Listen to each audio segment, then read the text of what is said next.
On nous asseoir. Turashobora kwicara.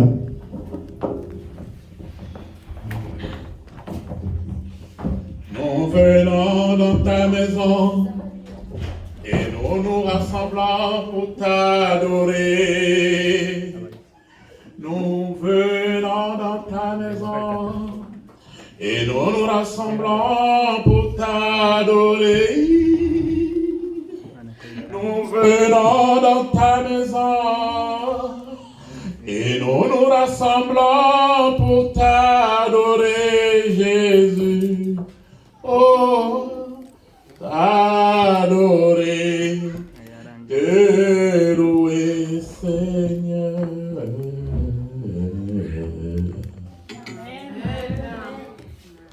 La famille chrétienne, Umuryango w'Ukristo c'est le thème de ce soir.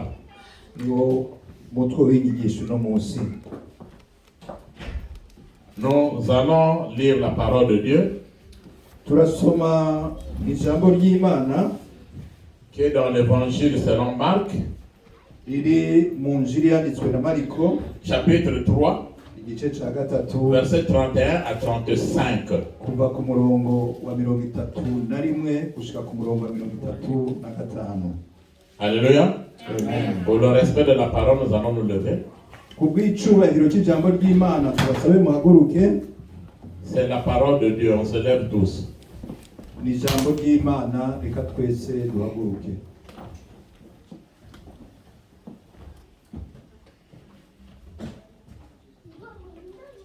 Ok.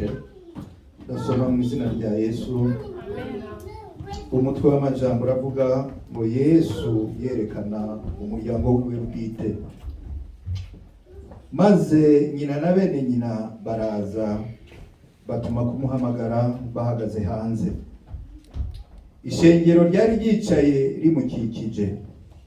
Maze baramubwira bati, "Erega umuvyeyi wawe na barumuna bawe bari hanze barakurondera."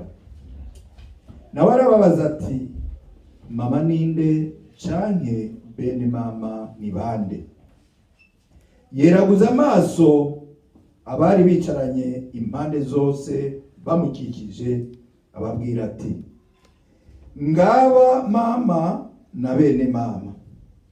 Umuntu wese akora ivy'Imana igomba niwe murumuna wanje, niwe mushikanje, niwe mama." Mwakira ijambo ry'Imana. Amen. On peut s'asseoir. Murashobora kwicara. La famille chrétienne. Umuryango w'Ukristo. Même les animaux ont une famille. N'ibikoko bigira umuryango. Vous allez retrouver les lions à part, les singes de l'autre côté. Muzosanga inkende ziri ukwazo, ibindi bikoko, ifyisi, intare, bimwe biba ukwabyo. Dans l'eau aussi, il y a même des poissons qui forment leur famille. No mu mazi isamaki zigira ifi cyangwa isamaki zigira imiryango yazo. Il y a ce qu'on appelle aussi la famille politique. Hari n'umuryango wa politiki. Les politiciens ont une famille. N'abakora politiki bagira imiryango Les yabo. sportifs ont une famille. N'abakinyi, abanonotsi bagira imiryango yabo. Mais de toutes ces familles-là, la famille qui est la plus importante, c'est la famille chrétienne. Yesu ashimwe. Muri iyo miryango yose, umuryango mukuru, umuryango ukomeye ni umuryango w'Ukristo. Amen. Amen. Parce que toutes ces familles-là vont se disloquer. La famille politique aura une fin. Kubera yuko iyo miryango yose igira iherezo. Ubu umuryango wa politike uzogira iki kurangira. La famille sportive aura une fin. N'umuryango w'abanonotsi uzogira igihe cyawo cyo kurangira. Mais la famille chrétienne commence ici sur la terre. Ariko umuryango w'Ukristo utangurira ngaha ku isi. Quand Jésus-Christ viendra croiser son église, l'épouse dans les cieux, dans les airs, Igihe Yesu azoza guhura n'itorero ryiwe mu birere, toi et moi qui serons enlevés, cette famille va continuer au ciel. twebwe namwe muzoduzwa tuzohurira na Yesu hanyuma tutuganwe mu ijuru. Jésus-Christ était entouré d'une foule. Yesu yarakikijwe n'abantu benshi. La version nous dit que la famille est venue chercher Jésus-Christ, ils étaient dehors. Ijambo ry'Imana ryatubwiye yuko umuryango wiwe waje kurondera Yesu Kristo ariko wari hanze. Souvent il y a une guerre entre l'extérieur et l'intérieur. Igihe kenshi haraba intambara hagati ibiri imbere n'ibiri inyuma. Parfois ce que nous regardons nous attire, c'est l'extérieur. Kenshi ibi tubonesha amaso biradukwega, ivyo nivyo biri inyuma. Mais le Seigneur veut que l'intérieur soit bien soudé et purifié. Ariko Imana yo ishaka ko ibiri imbere yacu haba ariho hakomera kandi hakezwa. Qui est ma mère? Ninde mama? Qui sont mes frères? Ni bande bene wacu? Qui sont mes sœurs? Ni bande bashiki banje? Mon frère. Mwene wacu, mushiki wanje, ma mère, mama. Ce sont ceux qui font la volonté de mon Père. Nabakora ivy'Imana igomba. Oh, je ne savais pas que Chantal était la mère de Jésus. Alléluia. Sinari ndabizi ko mwese umwe wese ari umuvyeyi ari mama wa Kristo. Alléluia. Amen. Mais il a dit, celui qui fait ma volonté, la volonté de mon Père, c'est celle-là qui est ma mère, c'est celui-là qui est mon frère. Oh! Apollinaire, sois le frère de Jésus. Uryakora ivy'Imana ishaka niwe mama, niwe mwene wabo na Kristo. Apollinaire, ba mwene wabo na Kristo. On dit toujours que c'est Marie. Oh, elle avait eu une grâce pour mettre Jésus-Christ au monde. Il a mis le Fils de Dieu. Il a mis un Dieu au monde. Mais Jésus-Christ donne l'opportunité d'être sa mère aujourd'hui. Twese twaba tuvuga ati ni Maria niwe yamwibunyeze niwe yamuvyaye. Ariko uno musi nawe Yesu aguhaye uburyo bwo kumubera nyina. Quand je me réveille dans ma chambre, dans ma maison, je suis seul. Iyo mbyutse ndi muhiri wanje mba ndi umwe. Parfois ça me dérange, mes enfants ne sont pas d'ici. Rimwe birasa n'ibimpungabanya kuko abana ntibari ngaha. Mais après, je me dis qu'est-ce qui m'arrive? Je pense à quoi? Hanyuma ngatangura nkibaza nibiki bishiki ibi nibiki niko ndiyumvira. Alléluia. Amen. Je me rappelle que j'ai une grande famille qui est plus que ma famille biologique. Nkibuka ko mfise umuryango munini mbere urarengeye umuryango wanje w'amaraso. Yesu ashimwe. Amen. Soyez fiers d'être dans la famille de Jésus-Christ de Nazareth. Munezerwe no kuba mu muryango wa Yesu Kristo w'i Nazareth. Ceux qui étaient à l'extérieur étant en train de mettre pression à Jésus-Christ, sors, nous te cherchons ici. Et dit, je ne sors pas, je fais la volonté de mon Père. Abari hanze bariko baramuhamagara bashaka yuko asohoka bamubwira ati ngwino nawe arababwira ati sinsohoka kuko ndiko ndakora ivyo data ashaka. Bien-aimé dans le Seigneur, si tu as une femme, quelle que soit la manière que tu l'aimes, si tu as un mari, quelle que soit la manière que tu l'aimes, mais s'il te dit écarte-toi, éloigne-toi de Jésus-Christ, dis-lui écarte-toi, moi je reste avec Jésus. Bakundwa muri Kristo ukaba ufise umugabo cyane ukaba ufise n'umugore akakubwira ngo igira kure umurongo wa Kristo, uramubwira ati wewe igira kure ariko jewe sinzova mu murongo wa Kristo. Alléluia. Amen. Dans ma recherche de la femme, mu bihe byanje byo kurondera umugore, pas les femmes, mais je dis la femme de ma vie. siko ndababwira ngo abagore, niko ndavuga umugore wanje wo mu buzima. J'avais trouvé une dame. Hari umugore nari naronse. On a commencé par la prière. Dutangura gusenga. J'ai dit en tout cas, je suis prêt à te prendre en mariage. Ndamubwira nukuri jewe ndi tayari kwakira nk'umugore wanje. On a commencé à parler, prier. Dutangura kuyaga turasenga. Il y avait une dame qui faisait l'intermédiaire. Hariho umudamu umwe niwe yari hagati yacu, niwe yaduhuza. Mais après elle a demandé, mais au fait, Monsieur Albert, vous faites quoi dans votre vie? Vous êtes quoi? Dites-moi un peu. Mu nyuma rero arambaza ati wewe mushinga na Albert mbega mu buzima bwawe hajya wowe uri iki ukora iki? Et il dit, je suis pasteur. Ndamubwira nti ndi umupasitori. Yesu ashimwe. Est-ce que c'est mauvais? None ni bibi kuba pasitori? Il dit, je sers Dieu. Ndamubwira nti nkorera Imana. Ah non, non, non, moi les pasteurs, je ne veux pas. Acarambwira toyo yaje abapasiteri nabo ushaka. Et la femme l'a dit qu'il est aussi prophète. Il dit non, surtout pas ça. Non, non, non, non, non. Wa mugore yaduhuza aramubwira ati kandi ni n'umuhanuzi. Ngo ibyo byabyo rero biciye bipfa gose. Elle me dit, si tu veux que vraiment on fasse le mariage avec toi, il faut que tu quittes le pastorat. Dès demain même, on fait le mariage. Arambwira ati rero niba ushaka ko twubaka ibyo by'igipasitori ubivemwo wanashaka n'ibyo tuce twubaka. Elle dit, je n'aime pas ce travail. Arambwira ati ako kazi icyo gikorwa sindagikunda. Je lui dis, désolé, le pastorat n'est pas un travail, c'est une vocation. Ndamubwira nto ntibikunda kuko ubupasitori si igikorwa cy'umurimo n'umuhamagaro. Yesu ashimwe. Amen. Je lui dis, tu peux partir, que je reste avec mon Jésus-Christ. Ndamubwira nawe rero niwigire nanjye nsigaranye Yesu Kristo wanje. Authentique ce que je vous dis. Ibi ndiko ndababwira n'ukuri. Mais je sais que Dieu me donnera une femme qui est 10 fois mieux qu'elle. Ariko icyo nzi Imana izoma umugore mwiza amusumba inshuro 10. Alléluia. Amen. Alléluia. Amen. Alléluia. Amen. Je suis fier de servir Jésus-Christ. Birampimbaye gukorera Yesu Kristo. Parce que je sais en lui il y a la vie. Kuko nzi ko muri we hari ubuzima.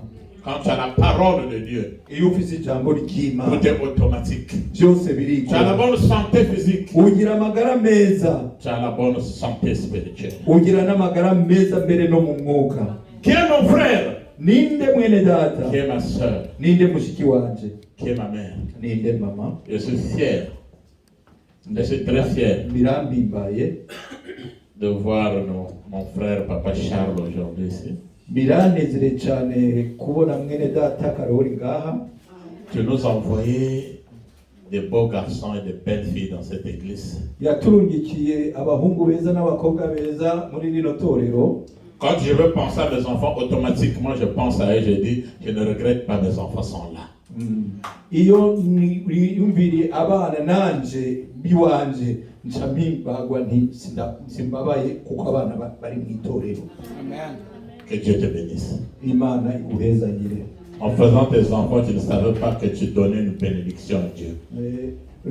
Mu kubyara abana bawe ntiwari uzi ko ari uwundi mugisha uri kurahereza Imana. La Bible déclare dans Josué chapitre 24 verset 15. Ijambo ry'Imana rivuga muri Yosuwa igice cya 24 umurongo wa 15. Oui, Josué 24:15. Yosuwa 24 umurongo wa 15. Josué a dit, dites-moi qui vous voulez servir. Yosuwa yabwiye abantu ati nimumbwire mwebwe mushaka gukorera. Vous voulez servir vos dieux des ancêtres? Mushaka gukorera za mana zanyu za basokuru. Mais je vous dis ariko icyo ndababwiye que moi et ma famille jewe n'inzu yanje tuzokorera Uhoraho. Servez l'Éternel. Mukorera Uhoraho. Évangéliste de Dieu, serve l'Éternel, toi et ta famille. Mwarimo Edwin, korera wewe n'umuryango wawe mukorere. Pasteur François, serve le Seigneur, toi et ta famille. Pasteur François, korera Uhoraho wewe n'umuryango wawe. Car cette famille va finir ici sur la terre, mais la famille chrétienne va continuer là-bas, au ciel. Kubera yuko uwo muryango uzoherera ngaha ku isi ariko mu Mana muzoherekezanya gushika mu ijuru. 1 Corinthiens chapitre 1 verset 10, qui peut nous lire ça? Abikorino ba mbere igice cya mbere umurongo wa 10. 1 Corinthiens 1 verset 10. Abikorino ba mbere igice cya mbere umurongo wa 10 turasoma mu izina rya Yesu. Amen. Ariko bene data ndabingingira mu izina ry'Umwami wacu Yesu Kristo kugira ngo mwese muvuge kumwe kandi he kugira ibice biremwa muri mwe ahubwo muhurize hamwe rwose muhuje imitima n'inama. Amen. Amen. Amen. Alléluia. Amen. Alléluia. Amen. C'est Paul qui dit Ni Paulo avuze aux Corinthiens abarira abayikorinto Ayez le même langage entre vous, frères. mugire ururimi rumwe hagati yanyu bavukanye. Vous savez que les chiens ont un langage. Murabizi ko n'imbwa zifise ururimi rwazo. Le chien aboie.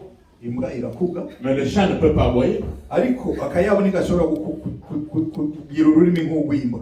Le coq chante. Inkoko irabika. Mais un chat ne peut pas chanter. Ariko ipusi ntishobora kubika.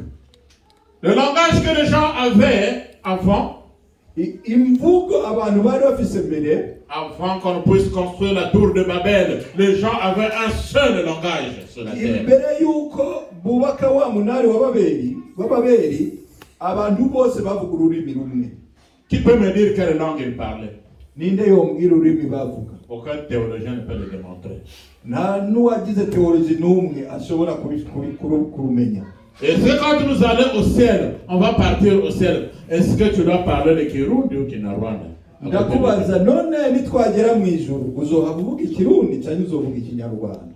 C'est cette langue-là que nous allons retrouver au ciel. Ni rwa rurimi tuzosubira tukahura narwo tukavugira mu ijuru. La langue de Dieu. Ururimi rw'Imana. Mais maintenant que nous sommes sur la terre, que les chrétiens doivent avoir un seul langage. Ariko mu mwanya tukiri ngaha ku isi bibereye ko abakristo bavuga ururimi rumwe. Alléluia. Amen.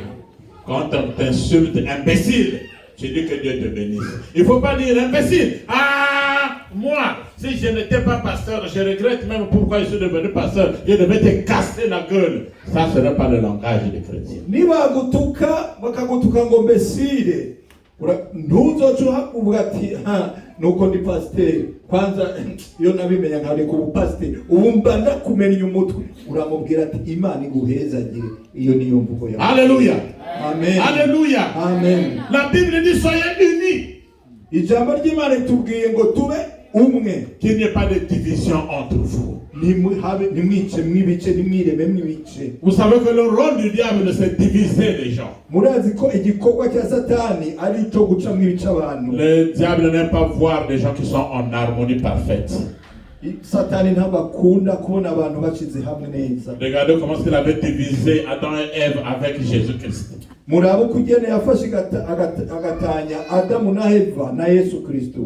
Le langage du chrétien, c'est la paix. Le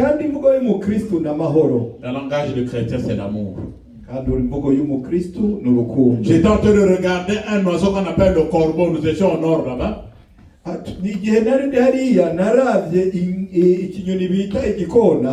épervier ou l'aigle. Il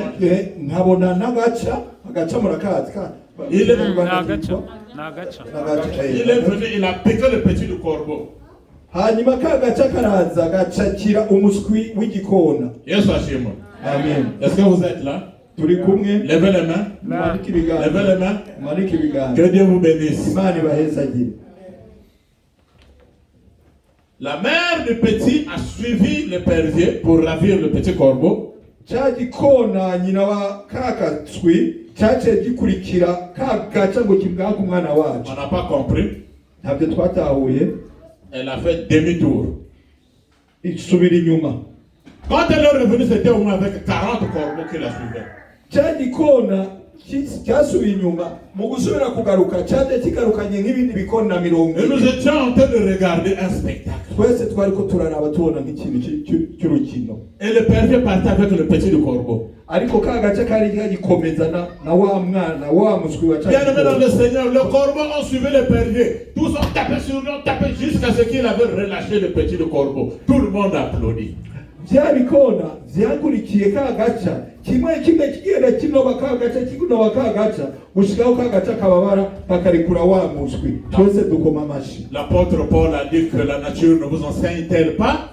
Umukozi intumwa Paulo yavuze ati mbega n'ibyo mubona n'ibibigisha. Comment les oiseaux peuvent avoir de l'amour plus que les chrétiens d'aujourd'hui? Ni gute inyoni zoba zifise urukundo gusumba abakristo buno munsi? Quels chrétiens nous sommes, nous? Twoba turi abakristo bahe? Dieu nous a dit de brosser les dents. Imana yatubwiye ngo twoza amenyo. Dieu nous a dit de laver les dents. Imana yatubwiye ngo twoza amenyo. Laver les dents, c'est un problème hygiénique. ukoza amenyo n'iby'amagara yawe. Mais Dieu nous a recommandé de laver nos cœurs. Ariko Imana yo yatubwiye ngo twoze imitima yacu. Lavons nos cœurs, bien-aimés dans le Seigneur. Lavons nos cœurs. Twoze imitima yacu. C'est mal l'amour. Kugira ngo tubibe urukundo. Je me demande si quelqu'un peut prendre un couteau et se mettre à se blesser lui-même. Nama nibaza mbega umuntu arashobora gufata igisu akicubita wenyene. Si tu ne peux pas blesser ton corps, pourquoi aller blesser le cœur de ton prochain? Ni wowe udashobora we gukomeretsa umubiri wawe kuki ugenda gukomeretsa umutima wa mwene so. On blesse les amis avec les fausses accusations. Turakomeretsa bene data kubera ibyo tubagiriza bitari byo. Des injures. Ibitutsi. Les oiseaux sont allés délivrer un petit des oiseaux. Pendant que nous les chrétiens, quand l'autre en difficulté, on rit. Ah, ça l'apprendra, ça doit être le péché qui l'a puni. Inyoni zarakurikiye zigenda gutabara umuswi w'iyindi nyoni mu gihe twebwe abakristo tubona mwene data ari mu bibazo turi reka yige bizomuha guca bugufi. À défaut des 10 commandements, Jésus-Christ nous a ajouté un 11e commandement, celui de l'amour. Hejuru y'amabwirizwa 10 Yesu yadushiriye ko irya 11 ryitwa urukundo. Aime ton prochain comme toi-même. Ukunde bene so muko wikunda nawe. Si je te demande 100 couronnes, ndagusabye amakoroni 100, ou si c'est mon frère là-bas, Landry, qui me dit, pasteur, donne-moi 100 couronnes. C'est nous deux qui avons parlé. Chanye ni ari mwene data Landry amwiye ati pastor ntiza amakoroni 100 ni twebwe babiri gusa twabivuganye. Et je prends les 100 couronnes, j'attends à l'église. Ngafata ryajana nkarindira ngaha mu rusengero. Et puis je cours, je dis, Landry, les 100 couronnes que tu m'as demandé sont là. Ah, Landry va dire, va te faire foutre avec tes 100 couronnes. Nkagenda nirukana Landry ya mafaranga makoroni 100 wama ngaya ndayaguha. Araza kunda wavyati oya twara makoroni. La Bible dit, quand la main gauche donne, que la main droite ne sache pas. Ijambo ry'Imana ritubwira ngo iyo ukuboko kw'iburyo gutanze ukw'ibubamfu nikubimenye. C'est le genre de chrétiens que Jésus-Christ cherche. Nibo bakristo Yesu Kristo ashaka. C'est le genre de chrétien qui donne avec amour au Seigneur ce qu'il a de précieux. Nibo bakristo Imana ikunze batanga n'umutima wose kandi bagatanga cya kindi kibakora ku mutima. Mon père, data, mon frère, ma soeur, mushiki wanje, ma mère, mama, c'est celle qui fait la volonté de Dieu ou celui qui fait la volonté de Dieu. Nabo bakora ivy'Imana igomba. Fais-tu la volonté de Dieu? Ukora ivy'Imana igomba. La volonté d'abord de Dieu est que tout le monde soit sauvé. Ishaka ry'Imana rya mbere nuko twese tuzokizwa. Que personne n'aille à l'enfer, que tout le monde parte dans le paradis. Kugira ngo bose ntihazagire n'umwe agenda mu muriro, bose baze bagende mu À un certain moment, Jésus-Christ devant la mort, igihe kimwe Yesu imbere y'urupfu, il avait voulu que le Dieu puisse écarter la mort devant lui. Yari yifuje yuko Imana se yokura urupfu imbere yiwe. Mais à la fin, il a dit en toutes choses que ta volonté soit faite. Ariko arangiza amaze kwihweza yavuze ati ariko ibyo muri byose ibyo ugomba ibyo ari byo bikoreka. La volonté de Dieu est que tu sois dans la joie parfaite. Ishaka ry'Imana nuko uba mu munezero. La volonté de Dieu est que tu puisses le servir, toi et ta famille. Ishaka ry'Imana nuko ikorera wewe n'umuryango wawe. Si j'ai un ami qui m'approche, vraiment s'il n'est pas dans le Seigneur, je ne vois pas le but de cette amitié. Umugenzi atari mu Mana simbona neza umugenzi bwiwe kuri jewe. Comme vient de nous dire notre sœur Chantal, Nkuko mushiki wacu Chantal aje kutubwira. Elle nous a lu ce passage biblique ici. Yadusomeye ijambo ry'Imana ngaha. On amène Jésus-Christ quelque part. Jésus-Christ, tu dois manger. Il dit, j'ai déjà ma nourriture.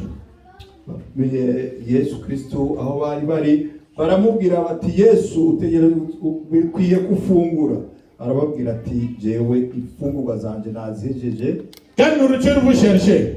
Ni iyihe mfunguro mushaka? Le mukeke? Umukeke. Vous voulez manger les ngali?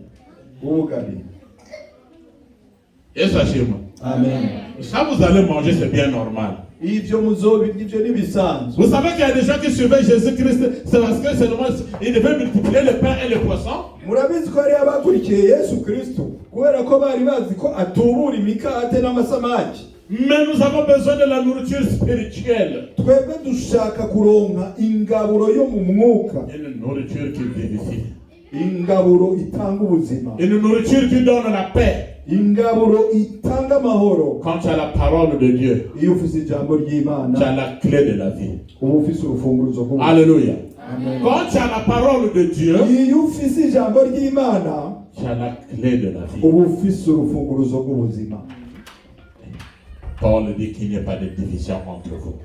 Pawulo avuga ati ntihagire ukwiremamwo imiguri muri Qu'il y mwe, ait l'harmonie. kugira ngo mwese mwabe mushize hamwe. Lui, il était dedans avec la foule qui l'entourait, mais la famille était dehors.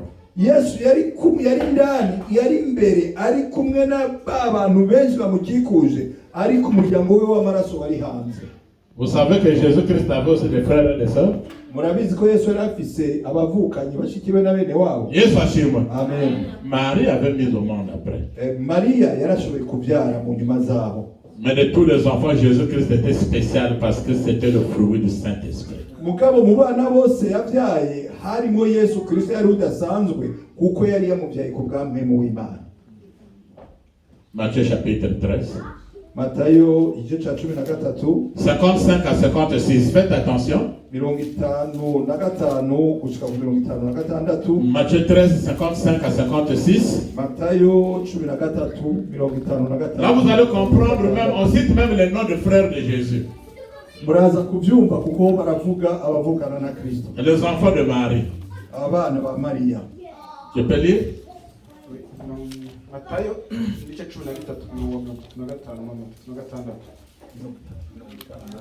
55 à 56. Turasoma mu izina rya Yesu. Amen. Mbese harya siwe wa mwana w'umubaji. Mumbabarire nsubiremo.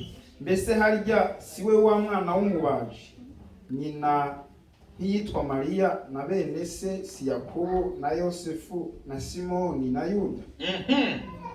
Bashiki be nabo bose ntiduturanye? Alléluia. Amen. Alléluia. Amen. Donc, les frères, il y avait Jude.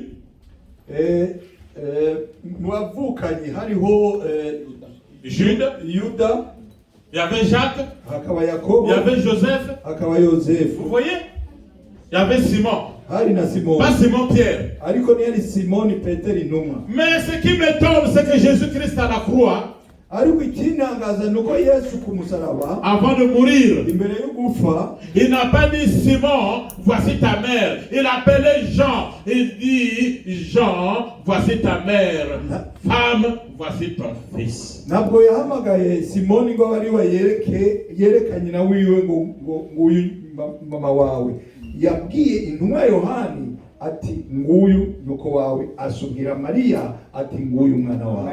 Il pouvait le laisser à la famille biologique, mais Jésus-Christ n'avait pas de famille biologique bien aimée dans le Seigneur. Yashobora gusigira mama wiwe abana biwe b'amaraso, ariko Yesu umuryango ukomeye yari afise n'umuryango w'abakristo b'abamwemera. Parmi les enfants qu'on a cités, si vous n'avez pas entendu le nom de Jean, Mu bana bose bavuze ngaha nta zina Yohani ririmo. mais quand il s'agit de laisser sa mère, il ne la laisse pas entre les mains de Jude et de Jacques, il la laisse entre les mains de Jean. La famille chrétienne est sacrée. Alléluia. Ariko hageze uwasigira mama wiwe ntabwo yamusigiye Yuda na Yakobo, ahubwo yamusigiye Yohani, wawe nibasayi umuryango w'abakristo na Kristo bwiwe. Umuryango wa Kristo rero n'uwicubahiro.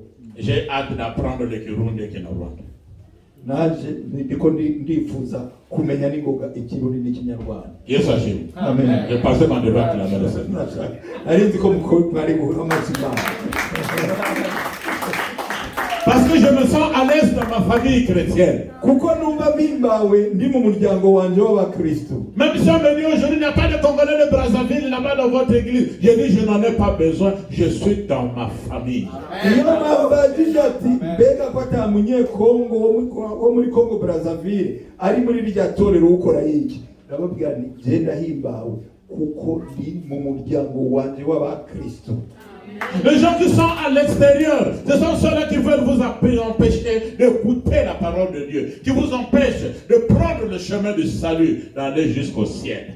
Abari hanze nibo bazokubuza gukurikira inzira igana agakiza kawe, inzira igana ijuru. À l'heure de la prière, ce n'est que le jour de la prière. Moi, j'ai préparé là-bas, il y a la viande de mouton. Tu peux venir manger. Lui ne vient pas à l'église, il veut te sortir de l'église pour que tu partes manger. Il faut lui dire, stop avec ta viande, Jésus-Christ va me donner plus que ça. Je vais prier.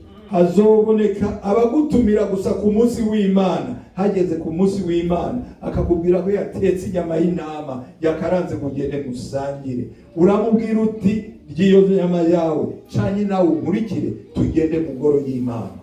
Alléluia. Amen. L'église est sacrée. Itorero ni ntagatifu, ni ryejejwe. Bien-aimés dans le Seigneur, aimons-nous vivants. Bakundwa muri Kristo, mu mwanya tukiriho, aimons-nous vivants. dukundane. Aimons-nous vivants. Dukundane tukiriho. Quand nous allons mourir, Igihe tuzoba dushengeye. vous savez qu'il y a des gens qui n'aiment pas qu'on parle de la mort. Hein? Murabizi ko ari abantu batanifuza ko bigera bavuga iby'urupfu. Et pourtant, nous allons tous mourir.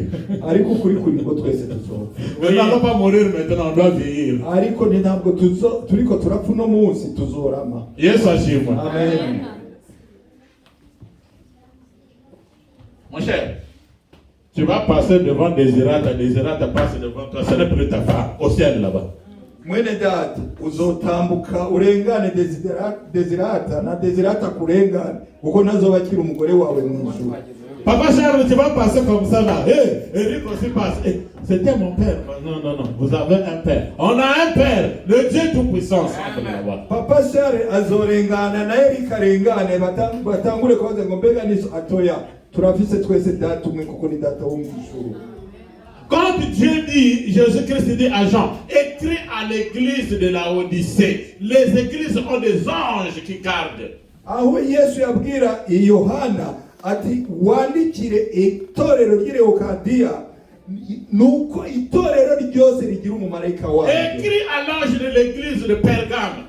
Ubwire wandikire umumarayika w'itorero ry'Pergame. Écris à l'ange de l'église de Philadelphie. Ubwire wandikire n'umumarayika w'itorero ry'i Philadelphia. Ne c'est pas écrit à l'ange de la maison de l'évangéliste de Dieu. Non. Ariko ntabwo banditse ngo wandikire umumarayika we mu nzu kwa Edwin. Suivez-moi bien. Yesu ashimwe. Yesu ashimwe.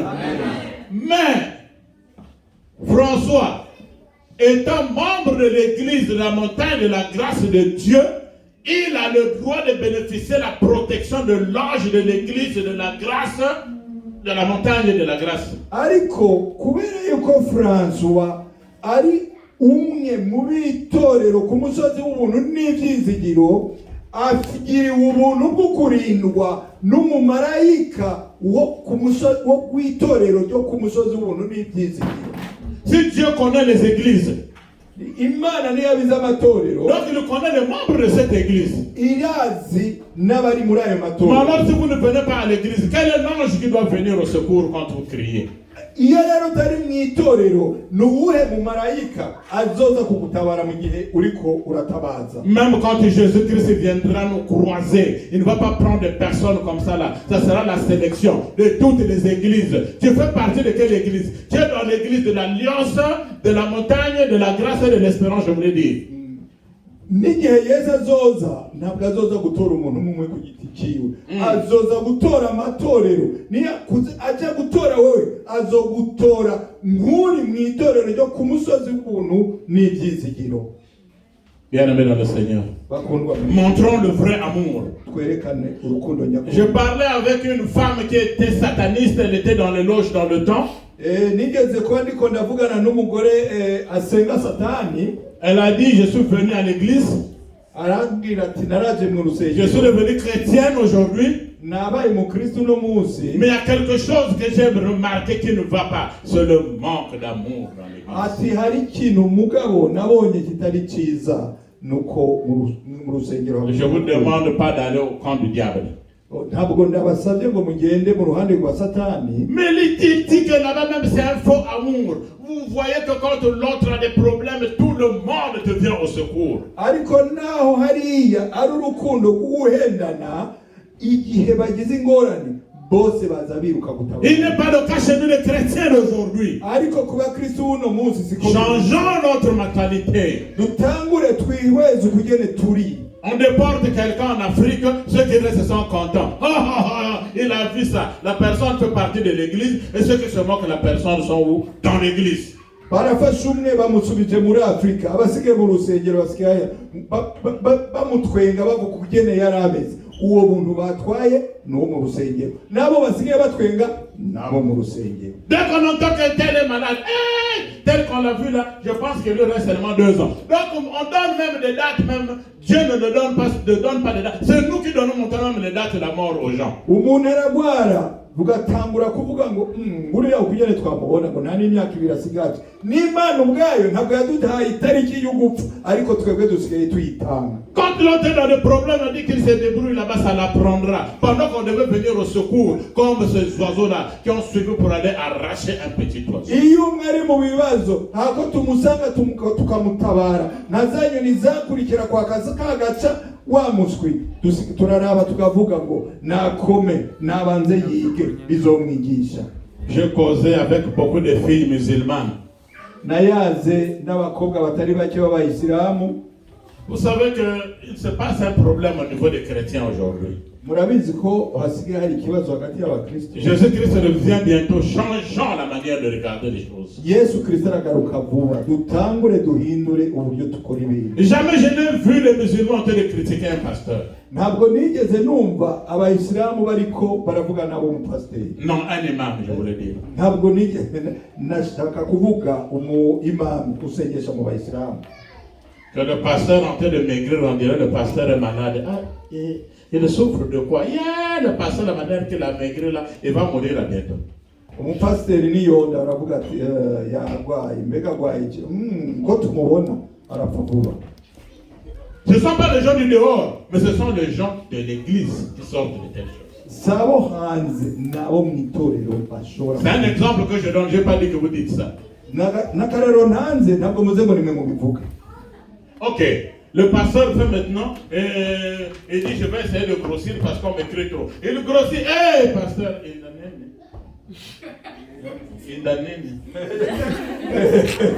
Pasteur nawe agerageze ngo afungure amererwe neza. Baca batanga ngo pasteur ngo yagize inda nini. Donc on aime parler. Ce sont des chrétiens d'aujourd'hui. Changeons la manière de regarder les choses. Dukunda kuvuga. Abo n'abakristo buno munsi dutegerezwa guhindura ukugene duteye uno munsi. Celui qui achète une voiture ne veut plus que l'autre achète une voiture. Umwe aguze imodoka nashaka ko abandi bayigura. Tout le monde peut acheter la voiture sauf lui. Comment ça? Bose bashobora kugura imodoka ariko akomeze kugenda n'amaguru kubera iki?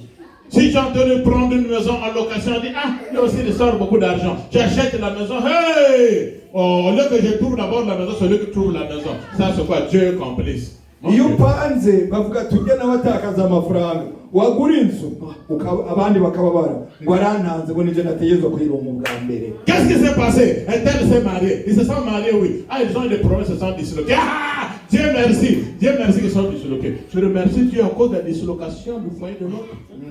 Iyo umuntu yubatse abantu banezerwa yasambuye mbe bavanye okay ni sawa unezerwa no gusambuka kw'inzu ya mugenza. Au cours du mariage, qu'est-ce qui s'est passé? Non, le mari avait glissé, il est tombé. On ne dit plus de bonnes choses. On me rapporte maintenant. Le mari est tombé là. C'est que le mariage là ne va pas mettre le temps. Et les chrétiens de Dieu. Bakubajije ubukwe bwagenze umvuza kuvuga ngo umugabo yanyereye ngo umugabo we yanyereye yikubita hasi. Muri byose babonye ko umugabo gusa yikubise hasi, ikiza bindi nabyo wabonye. Nibo bakristo bono. Oui, la personne te dit, papa François, oui. Et yes, achimwe cyane. Tu peux venir manger à la maison? Je dis oui. umuntu akakubwira ati papa François Yesu ashimwe, tu Yesu ashimwe cyane, ushobora kuza gufungura muhiri wanje utego. Dès que tu manges, umaze kurya, tu finis de manger, uhejeje kurya, dès que je tourne le dos, umaze guhindukira. François là, il a fini toute une assiette de foufou. Hein. Ça, c'est vraiment ça. Mwabonye François yahejeje isahani yose y'ubugari, mwamubonye. Maintenant, comment quelqu'un peut avoir le courage de venir manger chez toi prochainement? C'est dans ce sens que Jésus-Christ néglige même la nourriture. Que je n'ai rien à voir avec votre nourriture. La nourriture que moi j'en ai, c'est la parole que je suis en train de prêcher. Alléluia.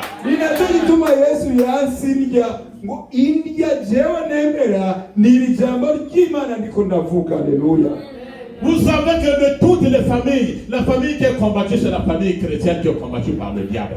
Murabizi ko mu miryango yose ata muryango ugwanyijwe na Satani nk'umuryango w'abakristo. Yesu soit chez moi. Je dois être à l'aise. Negerezwa kuvuga neza. Oui. Je peux aller chez Madonata. J'ai dit, maman, oui, j'arrive aujourd'hui. Fais-moi un peu de ougari là-bas avec un peu de la viande, je vais manger. Je suis fier parce que je vais aller manger chez ma maman. Comment les chrétiens doivent avoir même des hésitations pour aller visiter les autres? Nabwira mama Donata, ni mama Donata. Uno munsi ndaza kukuramutsa urancumbira ubugari. Naburya natayo nkaburya nguwe neza kuko nzi ko ndaburiye kwa mushikanje. Gute se bishiki uno munsi tukaba nukuja kuri bene data biri kibazo. Ce sont des gens qui peuvent te critiquer. Ah, il ne se marie pas. Mais aussi, qu'est-ce qu'il attend pour se marier? Elle attend pas pour se marier. Tu vas chercher le mari, on dit, hey, ce mari-là est trop court. Tu vas chercher une femme, on dit, non, la femme est trop élancée. Qu'est-ce qui se passe? Tu vas chercher une femme, on dit, non, elle est patatouf comme un tonneau. Les chrétiens, arrêtons de parler n'importe comment. Ni batangura kuvuga ngo uryawe ntarongora, uryawe ntarongorwa, ntarondera umugabo, ntarondera umugore. Wanamuronka bakavuga yaronsa akagabo kagufi. Waronka umugore ngo ikigore kiwe ni kinini nk'ingunguru. Abakristo buno munsi turondera iki? Alléluia. Amen. Vous ne dites plus amen. Alléluia. Ntabwo mukivuga ngo amen. Alléluia. Yesu ashimwe. Yesu ashimwe. Amen. Yesu ayimbaze. Amen. L'amour, l'harmonie. Je vous dis que quand il y avait le corona, j'étais dans la maison. Quand je regardais encore les bandes de l'église, les danses, je pleurais. Bien qu'un pasteur ne peut pas vous dire que je pleure, mais je pleurais, je vous le dis. Parce que je pensais à mes frères, à mes soeurs, à mes enfants, que je retrouve ma famille le plus vite que possible. Igihe corona yatwugaranira mu nzu naraba amashusho ya bene data turi kumwe mu rusengero amosoza kaza kuko nari ngumbuye kubona bashiki banje bene wacu bana banje mu rusengero umuryango wanje w'abakristo bikanira gahinda. Il y a un jour, hari umunsi umwe j'avais vu papa Edwin à l'écran.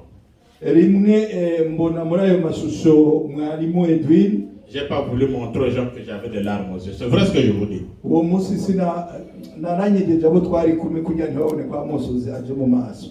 C'est ça l'amour du prochain. Niko gukundana. J'ai vu la petite Mutoni. Irène, tu lève un peu la main. Mutoni Irène. Nabonye Mutoni manika ikiganza Mutoni aho. Yesu ashimwe. Amen. Elle dit papa, moi je voyage. Arambwira ngo papa ndafata urugendo. Le jour je l'ai écrit, Mutoni ça va? Elle dit oui papa, je reviens bientôt. Je serai dimanche à l'église. Umunsi umwe ndamwandikira arambwira ati oui papa, ego papa nzogaruka vuba ku munsi w'Imana nzoba. Je ne sais pas quelle joie j'avais dans mon cœur. Ntabwo ashobora kumenya umunezero byanteye. Et quelle joie j'ai aujourd'hui de le voir. N'uyundi munezero mfise kukubona uno munsi. Yesu ashimwe. Amen. Nous devons porter de l'amour envers les autres. Dutegerezwa gukundana bamwe ku bandi. Faire la volonté de Dieu, c'est aussi aider les autres dans les moments difficiles. Gukora ubugombe bw'Imana ni ugufasha n'abandi mu gihe bikenewe.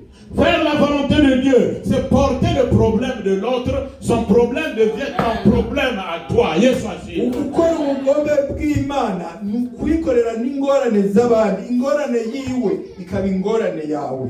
Jésus-Christ nous a montré un bon exemple. Yesu atweretse akarori ubuhamya bwiza. Il n'a su que faire la volonté de Dieu. Nta kindi yakoze atari ubugome. La volonté de Dieu était qu'il puisse venir mourir pour que toi et moi nous soyons sauvés aujourd'hui. Ishaka ry'Imana kwari uko aza mu isi agapfa kugira jewe nawe turonke ubuzima no munsi. La volonté de Dieu était à ce que personne ne puisse périr, mais qu'on ait la vie éternelle. Ugushaka bw'Imana kwari kugira ngo ntihagire uzopfa kagirire ahubwo turonke ubugingo budashira. Jésus-Christ revient bientôt. Yesu araza vuba.